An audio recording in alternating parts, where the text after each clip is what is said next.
since we are recording, I should maybe reiterate some points. So this is the second volume of the efforts in Grassroots workshop, or we don't have an actual or official name, but this is basically a kind of a meeting / workshop we are organizing with Leah, and the idea is to bring together some of the grassroots organizations which are active in the quantum technologies field, primarily on education and outreach, and to basically promote what people are doing in between ourselves, but also we will put these recordings to YouTube.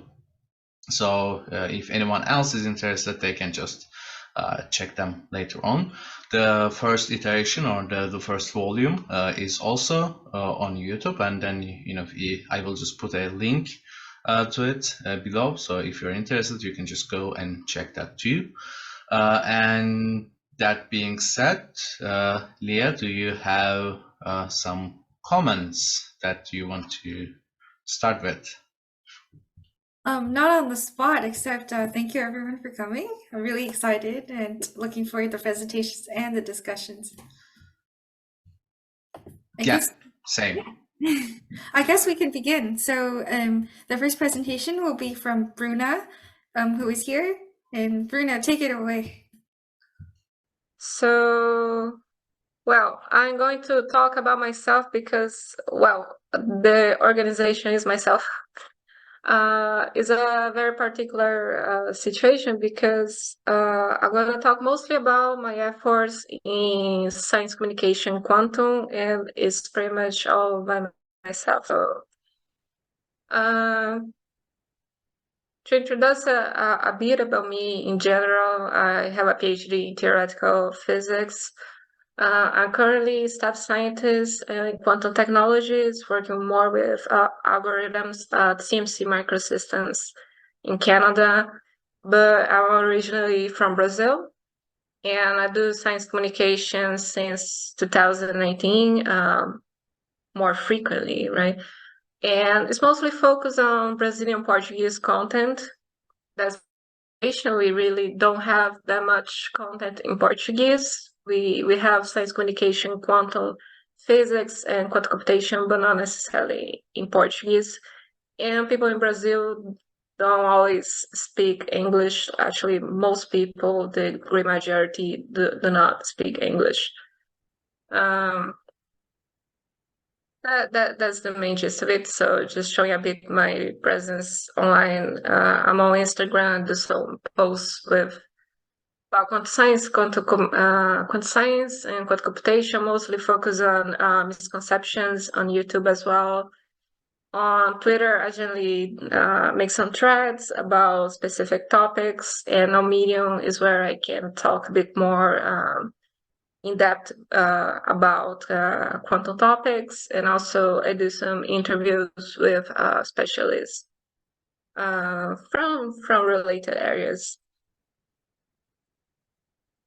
And also in real life, we try to also show up in real life. Here, the photo in the middle is a very interesting thing that we have in Brazil. That's my first contact with science outreach, actually. Is this Via Saber organization. They do, so we have Main Avenue in Brazil, in São Paulo, my original state. They close on Sundays, and then there's some presentations like artists, this kind of things. And we also bring those chairs and tables and bring scientists to talk to the general public. So here's me talking about quantum computing to someone that just appeared and sit with us. So yeah, I really love this aspect of SciComm as well. In some of my projects, now just the things that are more self-contained, I do try to bring tips and materials to prepare for a Qiskit developer advocate in Portuguese. I don't think we have that. Well, my threads right now, they are growing longer and longer. There's quite a lot of topics that I'm covering both in quantum physics and quantum computing. And I think I misclicked something. Okay. And here is my master list of initiatives for teaching programming to marginalized groups. This is a step that I'm trying to take in the future, which is try to get together with people that are already doing programming for marginalized groups, in particular people with low income, and try to teach quantum computing, the Qiskit part of it, because many of them already have Python courses. So I like to bring Qiskit and the certifications and try to make it more democratic in the large sense. And by that, since 2019 doing this, and I noticed that only talking to people and hoping they will show up is not necessarily enough. So I think it's important to also try to go where the people are. And okay, enough about me. So I just want to point out a bit of my motivation. Why do I do quantum psychom in specific, right? Besides being very interested in quantum from my master's, my PhD over quantum topics, but for me, being a Brazilian, my main issue with this, I like to just show this graph from Google Trends. You can see the difference between the interest in searches for quantum healing and quantum computing. Here's in the United States for a time span of 5 years. You can see there's a gap of interest. People are much more interested in quantum computing, not so much in quantum healing. But here's how it looks in Portuguese. And yeah, we have a lot of misinformation about quantum in Portuguese. It's a pretty gnarly thing, and that's why I do science communication even before I was interested in quantum computing, because the things that pretty much a lot of it from quantum physics per se was hijacked by people trying to sell mystical courses and like quantum healing type of stuff. This is very pervasive in Brazil, and I'll show later how this shows up in social media. But yeah, that's the main issue for me. I see there's no institutional efforts against this in academia and in industry as well. So, and here's my critique to Feynman's code. I think in particular for academia, we need to notice that this is largely our fault, because we like to think that nobody understands quantum mechanics, it's super hard, it's worthless to try to talk about quantum mechanics. So this is a very, very good for the vanity of physicists, right? But this will later culminate on this kind of things. This is what shows up when you search for quantum physics in Portuguese. All of those are pseudoscience stuff. All of them. This is on Instagram. So yeah. And as you may know, Brandolini's law or bullshit asymmetry principle that has to do with the fact that debunking misinformation is much, much harder than create misinformation. And my main mission, the thing that moves me forward is to think that we need to do this effort anyway. If we don't do, then the disinformation will continue to grow and grow and grow. We need to do something. I think it's part of our responsibility. So that's it. I can answer questions. So who is next, Leah? Who are we hosting next? Yes, we'll have Dorcas present next, who has to go early. So take it away. Okay, thank you so much, Zaki and Leah, for this opportunity to, interact with others as well in grassroots formation. It's a privilege to be here and share what we are actually also doing in Ghana. So, a little brief introduction about myself. I have a BSc in physics from KNUST. Then after my BSc, I did an MSc in mathematical science as well. Then an MPhil in applied mathematics at KNUST. Then I'm currently on a PhD program as well in mathematics at KNUST. The focus of my research has been in variational quantum algorithms. So I'm currently looking at end-to-end algorithms for solving linear systems of equation. That's what I'm doing. Been on a few scholarship programs at the University of Calgary as well. Aside that, I also do teach at the university, which is University of Education, Winnipeg, in their maths department, and I've been doing that since July 2021. So we've been talking about quantum computing in Ghana, and the aim so far has been to create some kind of awareness. Then also engage the people. I mean, if they are ready, if they are quantum ready, we'd like to engage them through research, seminars, through projects and all that. So basically, this is our aim, being quantum aware, quantum ready, and quantum engaged. So we've mainly been looking at the educational part of quantum computing. And I'm doing all this under OneQuantum Global, which runs on communities, mentoring, careers, and projects. But unfortunately for us in Ghana, we are not there yet. So what we need to do is, start with the education. When people actually have the basics and they understand what quantum computing is, then we can actually look at going into the tech industry, which people can do their own startup. And so OneQuantum, the global network all over, which Africa is also proud to also be part of it. So we have Quantum Kenya, Quantum Nigeria, OneQuantum South Africa, and all that in Africa here. Then OneQuantum Ghana, which I'm currently spearheading. So we've run a few activities because we are looking at a community platform for anyone active or who is actually interested in quantum computing, no matter their background, their skills or whatever. So we do talk about, people do share with us their journey. This is to inspire our community. And we do have some research seminars as well.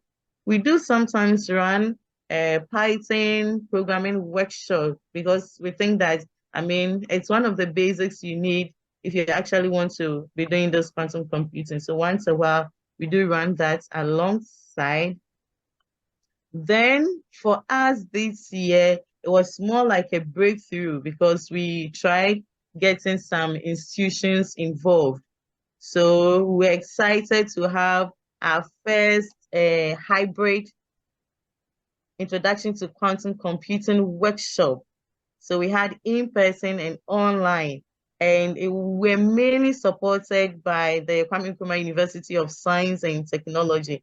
And the theme was harnessing quantum computing prospects for development in Ghana. And we were very privileged to have IBM actually supporting us in this.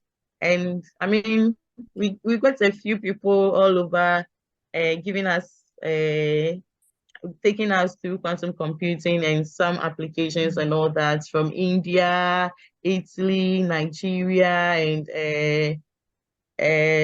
Elenius University as well. And that was very good. So after this, these are some of the activities we have been running. Mainly we do online. Aside the hybrid activity we're able to do, we've actually been meeting online. So these are just a few shots of some of the online activities that we have been doing. And this was our hybrid events that we did have in Ghana. Okay. Then the progress so far, I might say, aside getting myself to do some IBM Quantum Challenge, it's interesting to know that some of our members or people who have actually shown interest over the years. It's been almost 2 years it started. We've seen people achieve some of these IBM challenges with intermediates, whether advanced and all that. So for me, I started in 2021.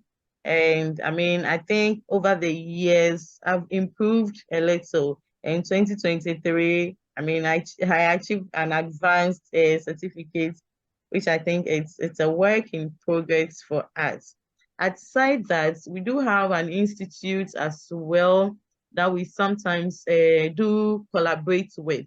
Why? Because they train basic school students in computing. So we do collaborate with Vespad Institute of Technology and with the Qubits by Qubits coding school as well. So we register this basic students in the Qubits by Qubits program, and we ran alongside in Ghana as well. But I think unfortunately for us this year, we couldn't enroll because of other issues, but then we are looking into the future of ways of how to actually run it, I mean, in person instead of the online, because sometimes online is so very expensive for us. We don't have good internet connection.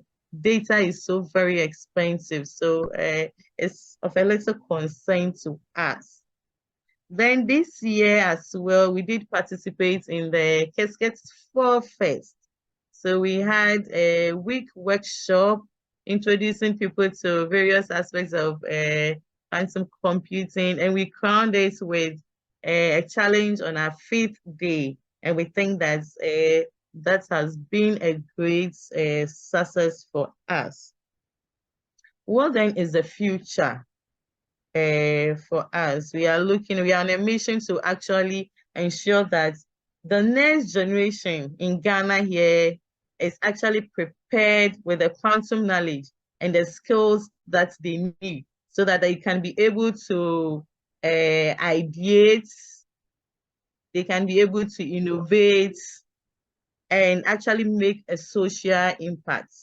And we are also looking at advocating and promoting quantum computing education in the various institutions, because one institution that has actually shown interest is the Kwame Nkrumah University of Science and Technology, but not all institutions are actually doing quantum computing. So we are looking at that future where most of our institutions can be running that program. There can be active research going in these institutions, because I mean, when we train them from that stage and they get to the tertiary and there's no course or program running, there's no active research ongoing, then that also becomes an issue. And the most important for us is, I mean, after all these basics, what's next? I mean, how does it benefit us? So we are actually interested in, I mean, solving our own Ghanaian problems using quantum computing. We don't want to solve the whole, I mean, the Western problem, but I mean, the problems in Ghana here, can we use quantum computing to solve that? So it's one thing that is of very interest to us in Ghana here. And I mean, we look forward to have more collaborations, more people actually learning on the grounds to forge ahead and make it. Thank you. Perfect. Thanks again, Dorcas. And I think we can continue with the next presentation, which is I think it's Alberto, right? Yes. The next two presentations are by Alberto. Oh, perfect. Can you share screen? Okay. Yes, you can. Perfect. So the floor is yours. Okay, thank you so much for the invitation, Seki and Leah. Yeah, I will try to mention different activities I'm doing for the community. So first of these activities, the quantum open source. I wrong. Okay, a typo. Yeah, nobody see. Okay. Well, I will mention one quantum open source, the mentorship program, and the Monty challenge. Well, I mentioned Mikhail Stekli because the original idea of this both idea, it was from here, but I'm continuing with this project. So first of all, I try to introduce myself, or in a innovative way. Well, I like to design memes or quantum memes. So one of my favorite quantum memes I did in the last month is this one. So practically, you see my this kind of memes about quantum computing. Well, it's me. Continue with that. Quantum Open Source Mentorship Program. The idea of this kind of project is try to connect with person who has a good experience in the academia or the industry about quantum computing, more specific in software because it's all virtually. So it's around the world. They started in the first batch is in 2020. Well, originally this idea is like, well, what can I do like a mentorship program? That it was the basic idea when the COVID time it was initially. So we are thinking continue with this kind of project. So we are doing 2 mentorship program every year, and this one is try to select 3 different characteristics: the mentor, the applicants or mentees, and the administrative team. In this case, the mentor are the person who has a good experience. They not necessarily had a lot of papers. It could be a good skills in the industry, more in the software and specific contribution in open source. And we need to evaluate what is the characteristics. And the applicant is the person who has interest in to start in quantum computing or has a good skills, but they don't have any idea how can evaluate if they have a good skills or they need to improve certain activities. And the administration team, we are the person who we design all this connection and we to try to motivate to connect all the different projects. Continue with that is what is the mentorship program important? So the first thing is the mentees that, well, I was a mentee. So the first idea is how we can know our knowledge is good enough or we need to improve. So we need to evaluate this kind of like a research, how we can explain the problem, a task, how we can involve in one project and try to obtain in a period of 3 months a product. The product could be a tutorial, a report, a paper, a draft paper and continue with the paper and try to get more involved with this person who has started in quantum computing, participate in more activities and try to create career posts. That is the most important thing when they started like a mentor. And the mentor is like, okay, you have time, you have free time, you feel motivated to continue in quantum computing. It's like, why not help other person to motivate and improve their skills and try to share resources in open source, design some more research project you don't have time, and connect with other person. And continue with that, I need to only mention, well, in the cohort, we saw when starting the COVID, it was increased. And when the COVID date, well, the COVID time, it was closed, and we are open more in social, in-person activities, they decreased. So that it was a interesting thing. And yeah, the idea of this is connect with more mentors, connect with more people, and try to share more projects. And I need to remember, well, what is the relevant thing about this project is, well, the mentees, it could be the different area, like Dario Rosa, who has a postdoc research in the moment when he's a mentee, and now is a research in an institution. Other example, it was Catalina Albornoz, who was starting in quantum computing in 2020, like a quantum ambassador or quantum community, well, quantum ambassador from ABN, but she was not working specific in quantum. After the mentorship program in the next year, she's working now in Xanadu, like quantum community manager. Another example is Henry McKenna, who started a PhD, a master in the University of Texas in 2021, and after 1.5 years, he started working in quantum research in QRate.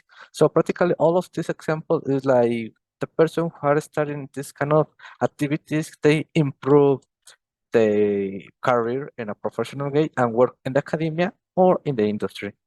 And continue with that, we had other project is the Monty Challenge, where we are working like, we try to design this, start to improve, well, initially it's improve certain tasks to help other participants to be mobile in how can solve certain problems, to focus in the mentorship program. But I try to change this kind of multi-challenge more in like what happened if the person know, well, the people only focus in Cascade, in standalone, penny lane, and it solves.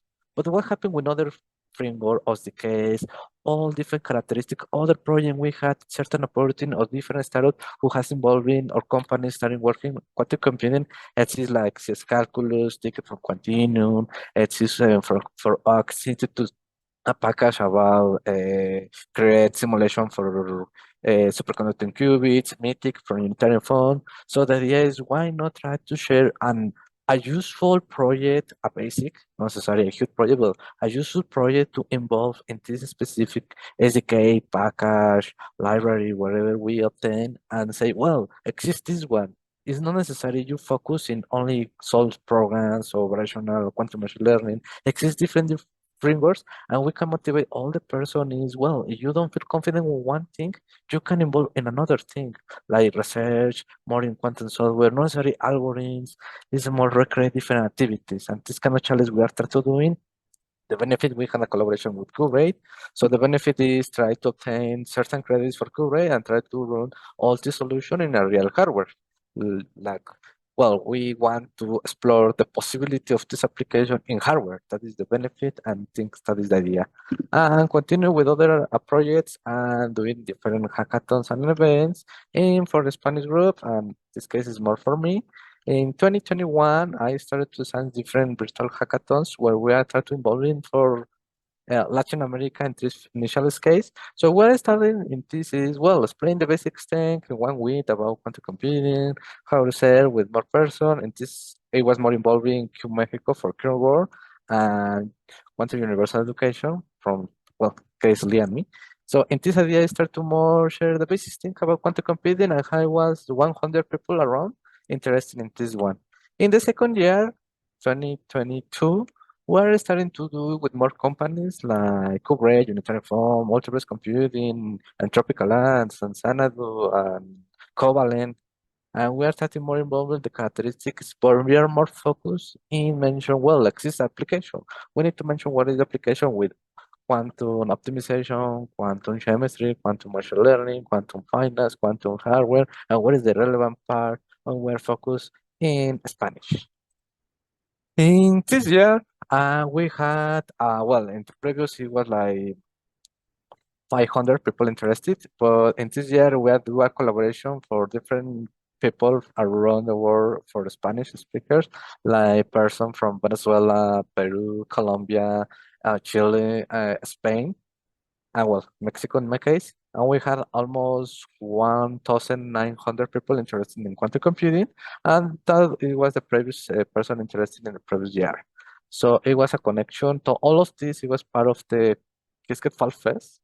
But interesting about this is we are connected with different person. We obtain more participation, and we are interested with this one. We remark the potential with the hardware. We do a virtual tour for an institution from French about how they working with neutral atoms. We are interested in 3 weeks. 1 week to mention the introduction about quantum computing. The second week it was an application workshop like in the previous year. And the third week, it was the person mentioned certain activities, they do it, and the hackathons in a parallel is like, what is the benefit about quantum computing? And the person who attendance, they had a voice, they want to share their experience. It's like, okay, I'm participating, but how can I know my working is good? I think I need to mention, and the best space is in a confident space in Spanish in this case. So we had more in person, more involved activities, more companies, in this case, different communities like Recent Quantum, Q-Word do attack. We do panel, what is the challenge for women in the quantum computing? What is the challenge to obtain the industry or the academia? How we can start in a career? What is the different or the difficult to speak in Spanish in transition with English? How we can involve in this area? And the most interesting thing, we are focusing on office hours. They was on. That was funny because the office hours it was 1 hour, but we are talking so much that instead of 1 hour it was 3 hours after the event. So we are talking like 12 hours continue in the last week because the idea it was, oh, I think with the office hours they feel confident. This is not like I'm the speaker and I only speak one time and it's all. I think the benefit is, well, we are all people interesting. I have certain knowledge, they have certain tools. Why not communicate in a safe space? They are around 30 person, listen me or discuss or try to see what happened and they feel more confident. And the best case or the best conclusion of this is a random group who has studied in quantum computing, they won the first place. So it was randomly, they don't have any idea. One person who won the first place, they had an accident, but she was so interested in this area that she never realized she won because it was like a hobby. But she realized they can do it and they can continue with this project. So in conclusion of this kind of activities is, yeah, try to connect with more person in different language, in different package, quantum, with quantum means, and yeah, that it's all for myself. Thank you. Thank you, Alberto. Thanks, and thanks again, Alberto, for the great presentations. And I think we are continuing with the presentations, Leah. So we have I'm gonna Yanis. unmute, okay? Yeah. Okay. Perfect. Hello, everyone. Hello, can you hear me? Yes, we can. The floor is yours. Awesome. So, hello, everyone. Thank you for having us today. My name is Jabez Aizon, and I'm here on behalf of OneQuantum Philippines as the Director of Operations to share about the efforts that to make quantum computing accessible and impactful right here in the Philippines. So, OneQuantumPH already presented on the first volume, so I will keep this short. But yeah, we're very proud of the developments that we've had since. So personally, I'm currently still on my undergrad, so I think I'm the youngest person on the call right now. But yeah, I do quantum on the side. I'm an electronics engineer undergrad, and yeah, hoping to work on actual quantum hardware in the future. Okay, so yeah, a brief background about us. At OneQuantum Philippines, we're more than just an organization. We're a community. Our mission is clear. It's to foster a vibrant quantum ecosystem in the country and empower young minds that can position the Philippines as a leading hub in quantum research, innovation, and application. And yeah, we're very proud to be community driven, and our affiliation with One Quantum Global strengthens our international connections. And yeah, we're officially registered as a nonprofit here as the Quantum Computing Society of the Philippines, and the Department of Science and Technology, the leading government science institution, recognizes our efforts, and they just signed a memorandum with us to further quantum computing and technologies in the country. In fact, our president, Mr. Bobby Corpus Jr., plays a pivotal role as a member of the Quantum Technology Board, demonstrating our commitment to driving the quantum agenda here in the Philippines. Okay, so let's talk about impact. Our community is growing, and both in numbers and engagement, and we've taken quantum education seriously, hosting workshops and seminars such as this one on Qiskit and Qiskit blocks, and this partnership with Classic Technologies about building quantum algorithms and circuits on their platform.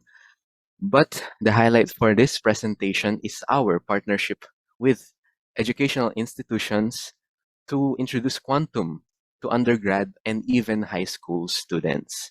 So we piloted a 7-week lecture series in Cebu, Philippines, engaging over 250 participants, including students and educators. So we condensed the program from the math and programming preliminaries up until to the applications, such as in optimization and more. So yeah, that was all online. The 7 weeks was all online, and we culminated the program with the first ever quantum computing hackathon in the country that we hosted at one of our partner schools, Cebu Institute of Technology University. So yeah, here are some pictures for that very momentous and historic day. So we have here Jeffrey Abarot, the lead on Quantum Innovation Laboratory on the OST. We have here Mr. Nardo Manaloto, a managing partner in Qubit Ventures, which is also a PhilAm. And we also have the support of the vice mayor of that city. We also have Sir Brian Siegelwax, member of OneQuantum and an independent quantum developer. If you know him, you know him. And yeah, the head of the DOST Advanced Science Institute welcomed us on that day. So yeah, here are some snaps of the student participants during the hackathon. You can see their smiles really while solving quantum circuits. Right? So yeah, some of the testimonials we have The hackathon was fun, unique, and effective, and the talks were also of great value. And another one said that I will never forget how much fun I was having in that moment. So yeah, we're very happy on the reception that we've gained on that engagement. Yeah, so it was really interesting because there was a close relation with the government, with the OST, and then we also have professionals on One Quantum Philippines and the community building side of OneQuantum Philippines as well. Okay, so our initiatives have garnered significant media attention, capturing the interest of Filipinos to further our reach. And we are poised to start on a nationwide tour on various campuses next year. I think we have already 5 or 6 that are showing interests, and we have a MOA undergoing early next year, extending quantum education and awareness to an even broader audience. The next engagement for us will actually start this December on an intensive 12-week course on computing studies and engineering instructors at a leading university here in the Philippines. This is financially backed as well by DOST with the goal of enhancing the skill set of the country's workforce first through exposure to cutting-edge technologies like quantum computing. So this undertaking is particularly crucial as we are set to integrate quantum concepts into the curriculum and ensuring that the next generation of learners are well equipped to navigate and contribute meaningfully to the rapid landscape of quantum technology. So yeah, so we invite you to join us on this journey. We will continue to further and strengthen our efforts, and together I'm sure that we can shape the quantum landscape here in the Philippines and beyond. And through these initiatives, we are not only building a foundation of knowledge, but also cultivating a community that recognizes the potential of quantum computing in shaping the future. So yeah, in closing, quantum computing is not a distant dream anymore, it's a reality. So if you're as excited as we are about the future of quantum here in the Philippines and beyond, yeah, let's have a coffee chat. Thank you for your time today. Yeah, we're open for questions.